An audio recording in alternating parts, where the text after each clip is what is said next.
கர்த்தருடைய பரிசுத்த நாமத்திற்கு மகிமை உண்டாவதாக. இன்று நாம் தியானத்துக்கு எடுத்துக்கொள்ள இருக்கிறதான வேத வசனம் ஏசாயா எழுதின தீர்க்கதரிசன புஸ்தகத்தின் 40ஆம் அதிகாரம் 31ஆம் வசனம். கர்த்தருக்கு காத்திருக்கிறவர்களோ புது பலன் அடைந்து கழுகுகளைப் போல செட்டைகளை அடித்து எழும்புவார்கள். ஆமென். கர்த்தருக்காக காத்திருப்பவர்கள் பற்றி இங்கு ஏசாயா தீர்க்கதரிசி சொல்லுவது கழுகுகளைப் போல புது பலன் அடைகிறார்கள் என்பது. உலகில் எத்தனையோ பறவைகள் இருந்தும் ஏன் கழுகுகள் பற்றி புது பலன் அடைகிறார்கள் என்று குறிப்பிடப்பட்டுள்ளது இங்கு தீர்க்கதரிசி. கழுகின் வாழ்நாள் 40 வருடம் மட்டுமே. மற்றொரு 30 வருடம் கழுகு வாழ தீர்மானித்தால் கடவுள் தரும் சந்தர்ப்பம் என்னவென்று தெரியுமா? கழுகு 40வது வருடம் தனது அழகினால் கொத்தும் திறன் இழந்து அதன் அழகு ஒன்றோடு ஒன்று ஒட்டி விடுகிறது. கழுகு உடனே தனது 40வது வயதிலே உயர்ந்த கண்மலை தேடி சென்று அடைந்து விடுகிறது. முதலாவது தனது அழகை பாறையினுள் மோதி உடைக்கின்றது. எவ்வளவு வேதனை தெரியுமா? அடுத்ததாக இரண்டாவது புதிய அழகு முளைக்கும் வரை காத்திருக்கிறது.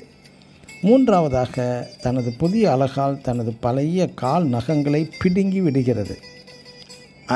அடுத்து நான்காவதாக தனது புதிய அழகால் தனது பழைய இறகுகளையும் பிடுங்கி விடுகிறது.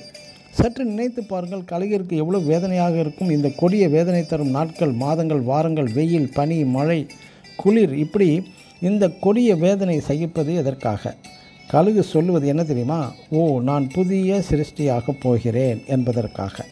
இறுதியில் புதிய அழகு, புதிய சிறகுகள், புதிய நகங்களுடன் புதிய பொலிவு பெற்று விடுகிறது இந்த கழுகு. கழுகு காத்திருப்பதனால் மட்டுமே கிடைக்கும் ஒரு புதிய பலன். எனக்கு அருமையான தேவனுடைய பிள்ளைகளே, தேவஜனமே, உங்களிடத்திலும் பழைய கெட்ட தீய சுபாவங்களை களைந்து பிடுங்கி எரிந்து விடும்போது வேதனைகள் உங்களுக்கு ஏற்படும். உங்களிடத்தில் காணப்படும் கோபம், சண்டை, பொறாமை, மூர்க்கம், கெட்ட பேச்சுக்கள், புறங்கூறுதல், வாக்குவாதம், இது போன்ற பழைய சுபாவங்களை பிடுங்கி எறிவது கடினம்தான். ஆனால் பிடுங்கி எறிதல் அவசியம் மற்றும் காத்திருத்தல் மிக மிக அவசியம். நீங்களும் தேவ சமூகத்தில் காத்திருத்தல் வேண்டும். தினம் வேதம் வாசிப்பு, தேவனுடைய உறவாறுதல் போன்றதான ஜெபத்தின் மூலம் காத்திருந்தால் பழைய காரியங்களை ஒழித்து புது பலன் அடைந்து கழுகுகளைப் போல புதிய சிருஷ்டியாக நீங்களும் மாறுவீர்கள் என்பதுதான். ஆமென். God bless you.